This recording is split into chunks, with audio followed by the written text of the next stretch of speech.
ngeke ngisakhuluma ngoba ama-comrade asekhulumile, ikakhulukazi uNobhala.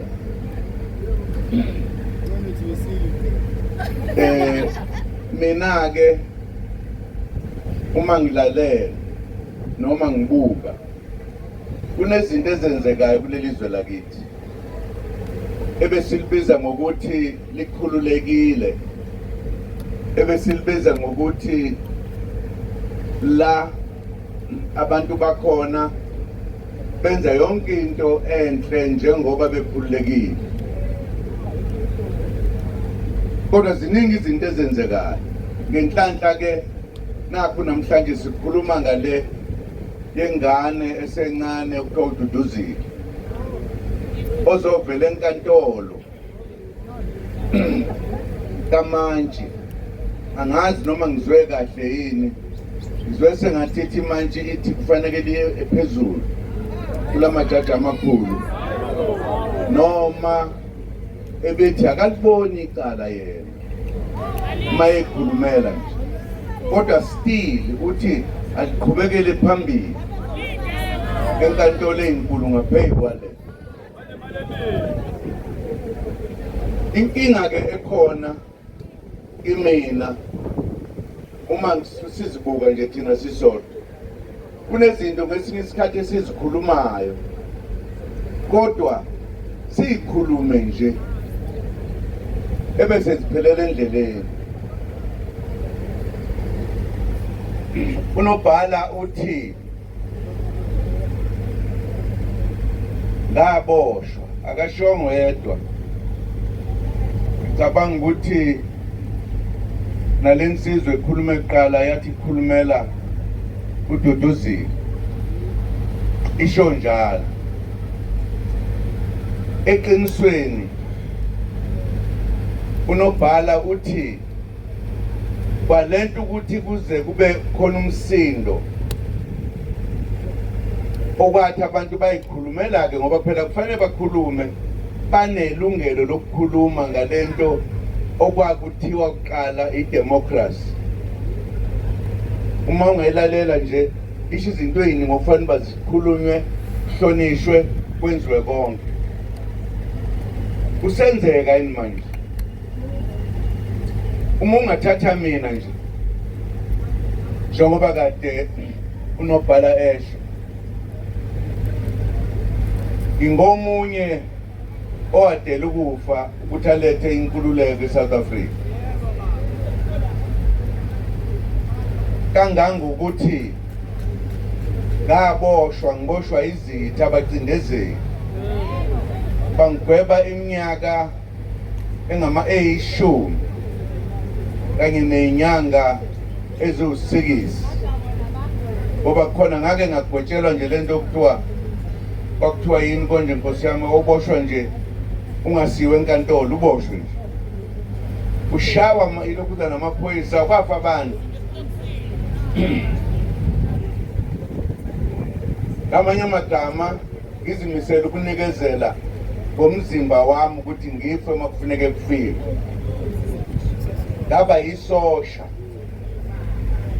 ngizilindele ukuthi ngafa noma nini, kuphela abantu bakithi, abantu bakithi nje kuphela ababecindezelekile. Angizange ngiboshwe ngingenzanga lutho, ngaboshwa ngoba ngangilwela inkululeko. Ukuthi ngenkathi silwela inkululeko angizange ngidlule emhlabeni inhlanhla, abaningi abafowethu nodadewethu badlula. Noma ngenkathi ngiboshiwe ngihleli eRobben Island, ngangingendaba ukuthi ngiboshwe ngisejele, ngoba ngangithi uma ngiboshelwe abantu bakithi kulungile ngihlale la ishumi leminyaka. Ngamanye amagama ngisacrifice, ngisho amabhunu uqobo lwawo noma bacindezeli noma belungu abakaze bangibophela ubala behlaza benjalo. Ngenkathi bengibopha nje ukuthi ngiye ejele babazi ukuthi ngenzeni kubona. Ngavuma futhi ukuthi ukulela inkululeko ngeke ngikuyeke ngoze ngife. Ngafunga ngalo nkathi kulo mbuso wethu esithi unedemocracy, kusho ukuthi umbuso wentando yeningi. Kusho lokho sesikhululekile, ngenza sacrifice engako ukuyohlala ejele ishumi leminyaka, ngoba ngathi mangiphuma ngaqhubha futhi ngangayeka. Inkinga ke sesihlangana nayo sesibusa manje, ungasebona belungu abasibophayo. Sizwana kahle lento umphumela esikuwona namhlanje, ngoba sisembhedweni namhlanje. Suso nje emakhaya kwathiwa asize enkantolo ngoba siyethuswa nje phela. Singakafiki la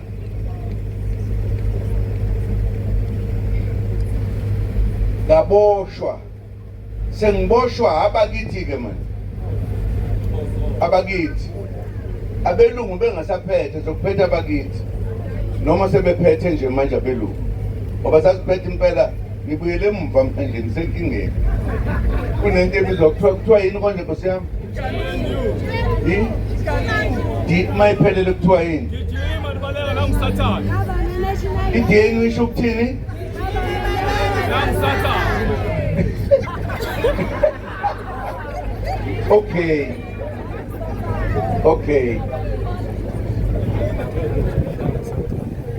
Ngihlalele nje. Ngasukelwa insizwa efunda umthetho waze yaqeda yathi nya. Yanikezwa umsebenzi. Angwazi ukuthi wawuqhamuka phela umsebenzi, kuthiwa yini yona le nto? Nango ke nje. Uthi iZondo Commission.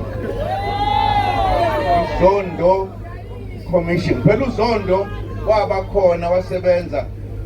Ngiyamazi lo mfo kodwa asoze siye kumbiza ngoba weyisimanga. Usenza isimanga manje ngalesi asimanga. Angazi nizwile nje. Ngoba bebexolisa khona ethi kwenzeka iphutha. Thina saboshwa. Usibona nje. Sibangubala ke naye. Sibangubala nje. Uma efika lapha ufuna kwangibiza uqala njengevisitor yakhe azongibuza nje eyivisit. Ngaya futhi ngafike ngakhuluma konke ayikufuna. Ngemva kwalokho kwangibiza ke manje senibizela ukuzongibuza. Uma ngibuza ke ngithi kuyena hayi ndoda, ngicela ukuthi ungabi usihlalo wale commissioner yakho, ngoba mina nawe siyazana. Umthetho ke lo ushiwo uma kuphilwa ezweni, uma izwe line democracy, izwe lithanda abantu bakubo. Ngithi no, ungalokothi baba uhlale lapha ngoba mina sizihlobo, mina nawe sizihlobo kanjani naye. Ngaleso sikhathi nganginonkosikazi osubali wakhe, ngoba yena waqonya udadewabo kalo. Umuntu futhi owayekukhongolose esasisebenza naye ngokomthetho, lo mthetho wamazwe aphila ngempela. Kuthiwa uma unikezwa isikhundla noma unecala, lo muntu enazana naye anikwazi ukuthi nihlale ndawonye nikhulume leyo nto. Fanele asuswe uze usihlala.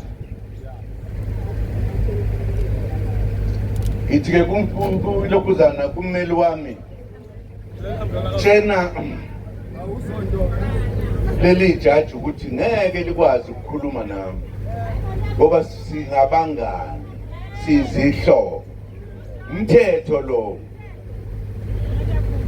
Athi no, akangazi akakazabe isihlobo sami ngakwaliza ijaji qamba manga ngalizwa ngosi mina ngalibona ngosi not usilo wengane ngalibona ngosi hawu nanku ngithola kasangazi lo muntu kwakungiphika impela lo muntu wafungiswa ukuthi uyijaji uyokhuluma iqiniso kuphela manje uxakekile ke ngoba ngenkathi kwenziwa nithini lento i-commission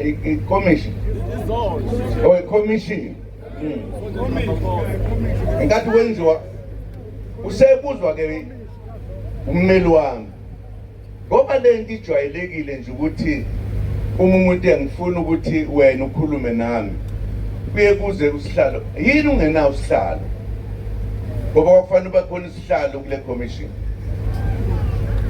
useshone phela umuntu ongiphethe isigqoko sami ngithathile ukhozi manje isigqoko sami angazi ube happy waphela nginempanda manje ngimdala nomncane uthi-ke ummeli wami yini ungazange ube nomuntu osihlalo na yini kosihlalo wedwa ngoba wawuzohlangabezana nento enje umthetho uthi uma umuntu enaleso sicelo wena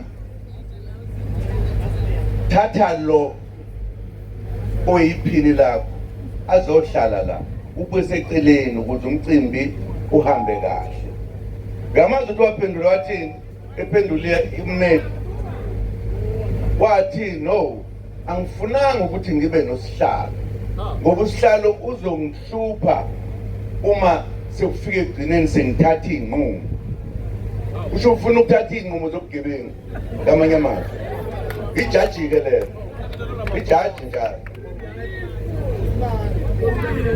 niyayibona indaba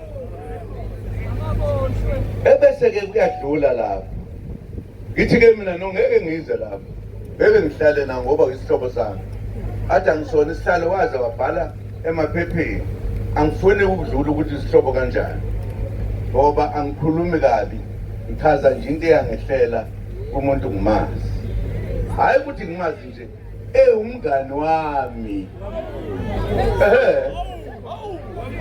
noma ungambuza nangeliphila ngiyokutshela into sasizwana phela nokuthi aze ayebe ujaji le imina engamazi uba le nsizwa le ngiyayazi samethemba-ke yini kuthuka methemba umuntu ukuthi isizulu uma sekudlula lokho-ke manje angisazi ngithekweni angizi mina lapho phela ngimina ngumlolo wenkululeko ngeke nje ungiphose ngapha nalapho ngeke umuntu ozongidlala ngathi angizi kuwena ukuthi angikhethanga umuntu okwakho lokho kwenze njani esikhundleni sokuba adlulise lolu daba la kufanele ukuthi adlulise khona wathumela emajajini la ukugcina usabuya manje awuzubaleka uma sengishiswa ilanga uzolibamba-ke manje uma siubaleka ngikumemeza ngifuna ukunitshela ukuthi kwaleyo nto ukuthi ummeli noma umuntu onikezwe umsebenzi ukuthi awenze angawenza wephule imithetho eyijaji sithule thina sonke la ezweni sibukele nje ibonisa ukuthi kunenkinga nakuthina asikwazi ukuvikela nokuthi sithi inkululeko yethu sifuna iphumelele yonke siyiphethe siyehluleka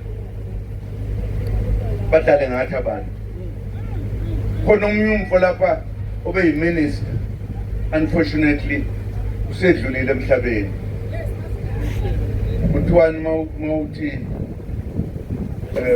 uphele kahle ngalapho kuthiwani mfundiswa thini ngoba isifundiswa mawuthi emntwini hambe kahle tshela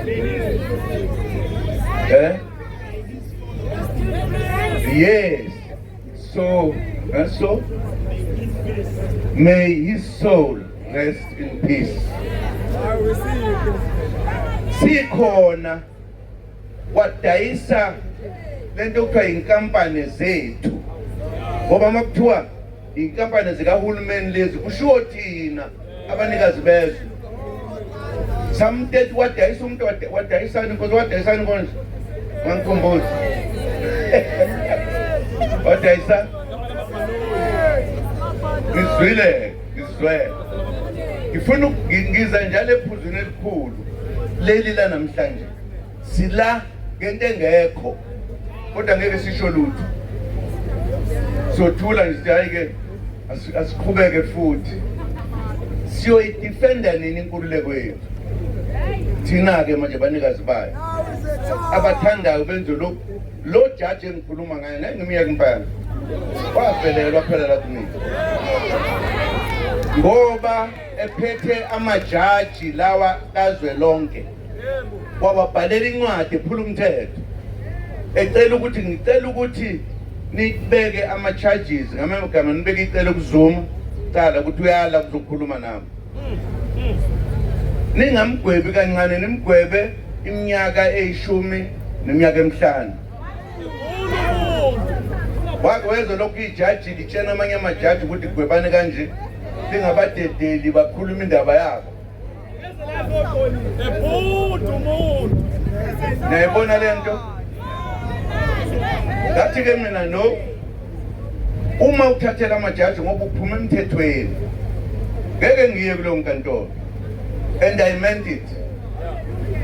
Namanje mina mangathi ngiyafa manje ngafa la anginandaba, angilona igwala ngesaka angaze ngesaba nalelodwa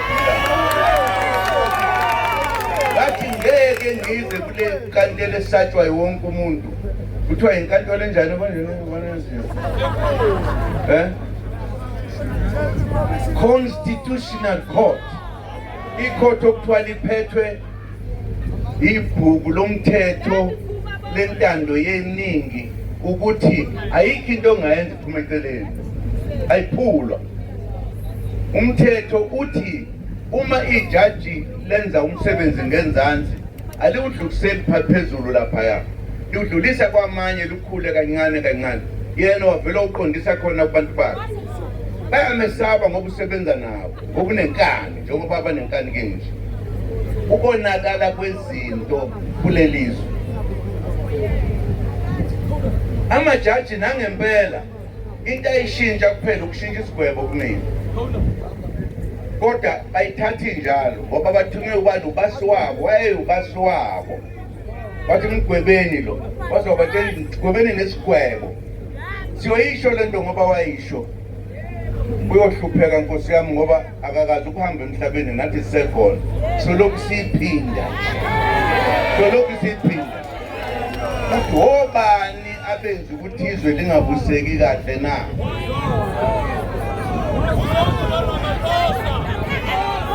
Amajaji okugcina okuthiwa iwona aphethe umthetho sisekelo ubona uphethe yonke imithetho eSouth Africa, mayithola lento esikhundleni sokubathi uyapeta baba thumela lento lapho kufanele khona noma beka umuntu ozokhuluma noZungu bathi awusiyamshaja nathi seshilo basiwethu bathi angize enkantolo ngathi ngeke ngize ngoba niphula umthetho ngasho sengathi sengishilo phela ngidlala imvumo kagcina amazwi ngeke udlale ngami ngamtshela ngathi awayitshena amajaji ngathi ngeke ngize ngoba ngidefendani inkululeko lesayilwela kufanele bekhona ukuthula noxolo. Alukwazi ukuqedwa uhamini ukuthi leyo nto sayisho iqedwe amajaji akhuluma into engekho laze lasho-ke njengoba bekusho usihlalo la wathi lento esimgweba ngawuzuma yiyona right kodwa siyamgweba ngoba uyedelela wakwalizwa ijaji enjalo elithukayo selifana nathi manje sesilwimbi nalo esikhundleni sokuba bahambise izinto ngomthetho. Ngeke ngiwahlonipha amajaji anjalo nakancane ngoba kufanele ukuthi amele iqiniso. Athukuthela amajaji agana unwa bathi siyamgweba bangigweba ngempela kukhulu. Angivelanga enkantolo ngizothetha icala. Into ewumthetho ufanele yenziwe. Amajaji awuphula. Awusaphula nama nabamelike Nkosi yami. Noma abashushisi. Noma kuthiwa yini lobesinnayi la lobethetha icala kuthiwa yini? Oho, kuthiwa umanje be-street. Ake kwafika lapho khona abangithatha bangisa ejele. Ngingazange ngibe necala, ngingazange ngithethe icala. Izwe elinjani lelo na? Sathula sathini thina? Azoke besafuna nenze njalo. Abantu base-South Africa ngoba babebona umhlola bavuka nje bomvu. Ngoba phela bazokwenza njani uma kunabantu abacabanga ukuthi bona baphethe uNkulunkulu. Abantu bakithi sonibonisa. Ingakho kwaba khona wakhala insimbi mfana. Uphethe. Ingakho lapha abantu bakithi abazibonisa khona ukuthi la ekhaya asikakhululeki. Basukuma bama ngeenyawo. Bebonisa intukuthelo yabo. Esikhundleni sokuba laba abaphula umthetho ngoba bephethe umthetho bakhuzwe bazothiwa no. Abazi ukuthi bazotholana embi abazange bayithola. Kwakufa nje abantu bethi sithukuthela. Abakufihlanga lokho angithi. Basi benze njani bo? Yazi ukuthi benze njani? Wafa abantu, babulala abantu. Waphela babadubula manje abantu bomthetho. Inqaba yabantu. Manje baxakekile ukuthi bazobopha bani.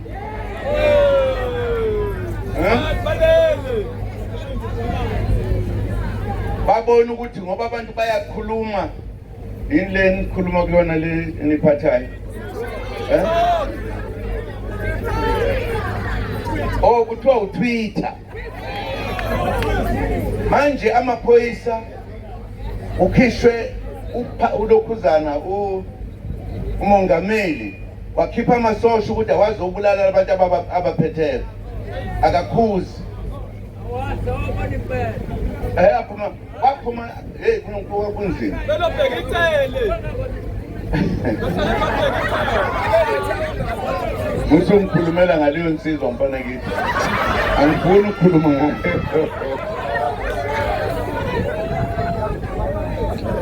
Base beyobheka uTwitter. Ukuthi ubani bekhuluma. Bathola ingane laphana ethi we see you. Or I see you. Ake ningitshela uma ubhala ku Twitter uthi I see you. Icala lelo. Nayibona lento engishoyo. Ingane ibona umhlobo. Mhlawumbe uma ubunga kagela. Kuthi nampa abantu bebulawa bo. We see you nenibulala abantu or whatever. Angazi. Namhlanje silapha nje for lokho. Osekuqede iminyaka engaki 4. Umuntu oyintombazane ubhala ku Twitter uthi we see you. Uchajiwe namhlanje. Ilalele kakhulu lapha ngifuna ukuzwa ukuthi ukazi undodakazi wenzani. Ngithi mina bazongitshela ukuthi kunento efihlekile yokuthi wabulala umuntu noma wathumela umuntu ukuthi abulala umuntu. Ayikho leyo nto. Kuthiwa nje wathi we see you. Ngitheke ngizoke nginibuze nje sihlele kanje. ukuthi sithini ungakunje ezweni lethu eliphethwe abantu bakithi asebephethe manje asebephethe nabelungu. Sizokwenza njani ngoba kusho ukuthi ngamanye amazwi noma ubani la ozothi ngelinye ilanga abhale kwi-Twitter athi we see you sokusiboshwe. Inkululeko enjani? Why sivumela uhulumeni adlale ngathi lokwangempela? Sikuvumelelani lokho na? Yabuza manje.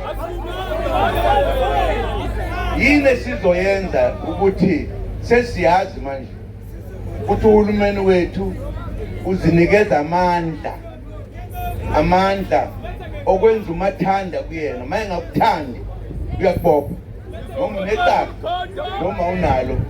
Mina ka ngikhulumi nje ngoba ngikhuluma ngaboshwa nginacala ngoba uhulumeni bengangithandi. Sebebopha ingane yami manje ngoba nayo bengathandi nobaba wayo, bengathandi nenhlangano yayo. Sizothula yini thina na sibukele lokho na?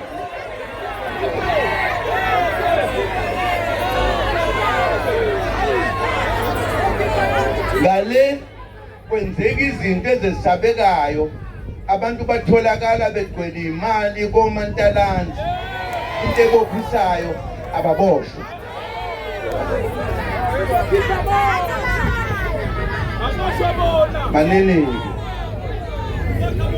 Manini thina sizele ukuzolungisa lelizwe. Sizele ukuzolungisa lelizwe. Ngiyafisa uyabona lezi zinto engizishoyo azimnandi. Ngahlala ejele mina ngeke ngimtshene okunye okuyimfihlo. Kwakufanele ukuthi ngingabuye ejele. Kwakufanele ngingabuye, hayi ukuthi ngiyaqagela. Yazi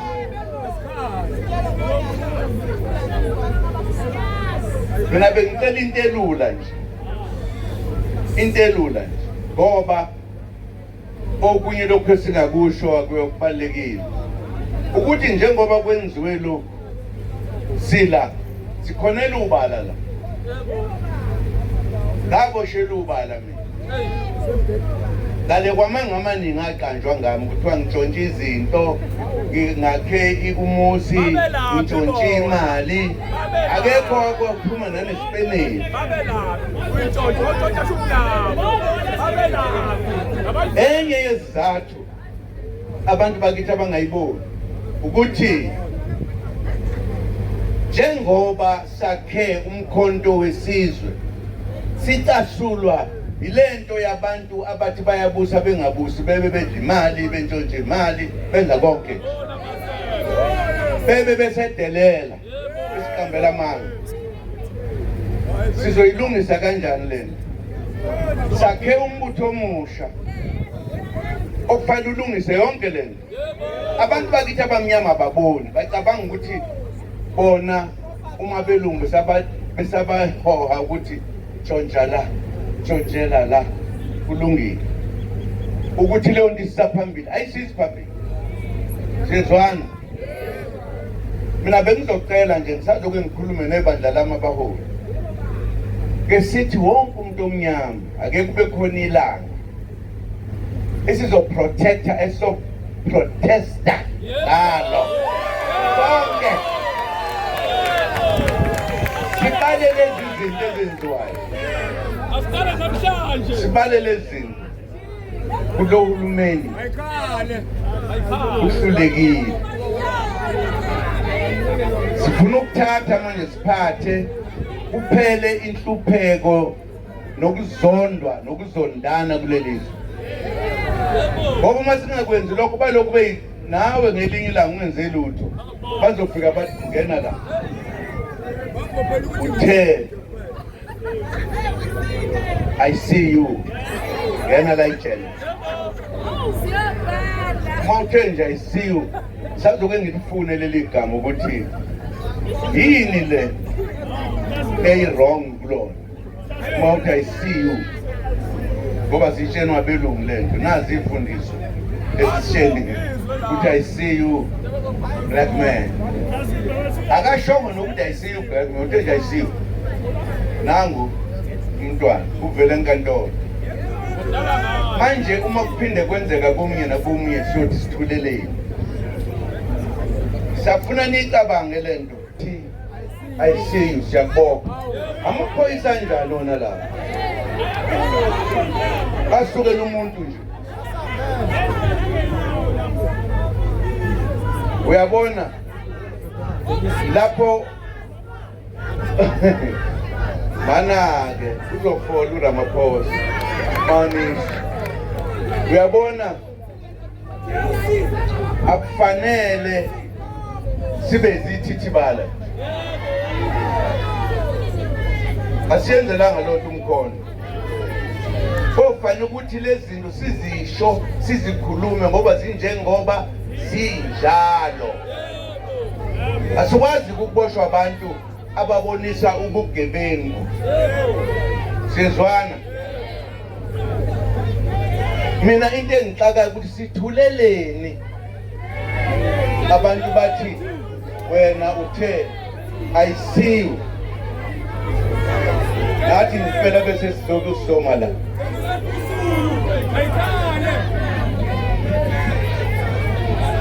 Intatheli zithuleleni zingasho ukuthi hayibo ayinjena.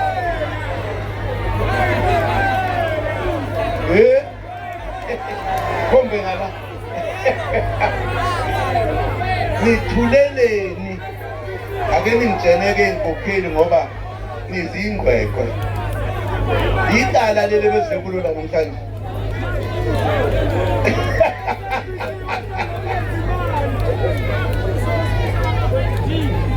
Ani report land, ani report lezi. Niyakhetha man report. Wenzeni indodakazi kaJacob kedehlekisa mhlanganyelwa Duma? Wenzeni? Ucelani mina. Ayiwenzi umsebenzi kude kakhulu eh. Aniboni leyo nto nayintatheli. Aniboni. Pendulani nganithola ngishibhile namhlanje. Anithola ngishibhile ningabizi imali. Likhona yini icala likaDuduzile na wenzeni? Nizweni nina lapha enkantolo. Nizobhalana.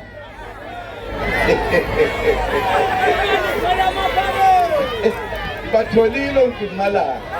Bathole beshibhile. Angithi basiza abamala iduze. Ngibuze one by one. All I'm saying, asibe fair sonke, ney'nkokheli asibe fair, ney'ntatheli asibe fair. Nakho konke nje, khuzani umhlolo obulala izwe. Angithi nenzele lokho. Angithi ngiyaripota. Khona ungaripoteki.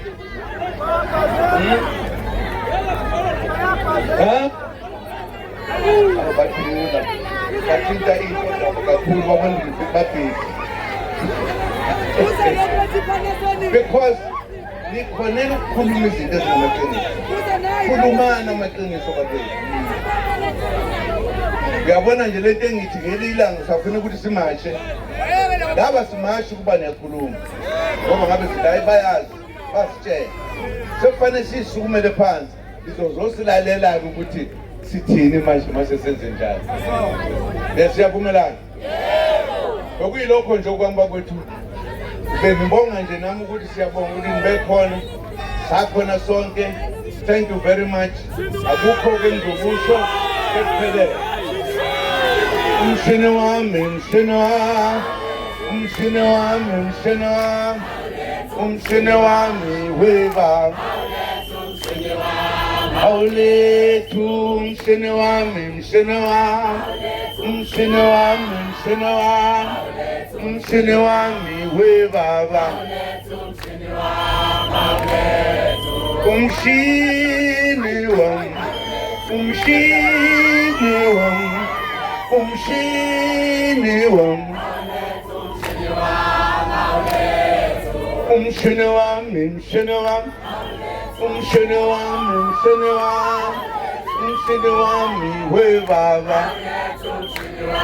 Hayi wena uyangibambezela, umshini wami, umshini wami, umshini wami, we baba. Hayi wena musungibambezela, umshini wami, umshini wami, umshini wami, we baba.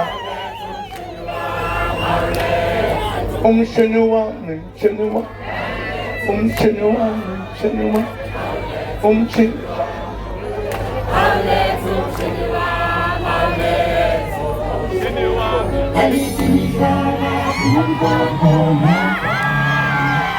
Hayi we babo.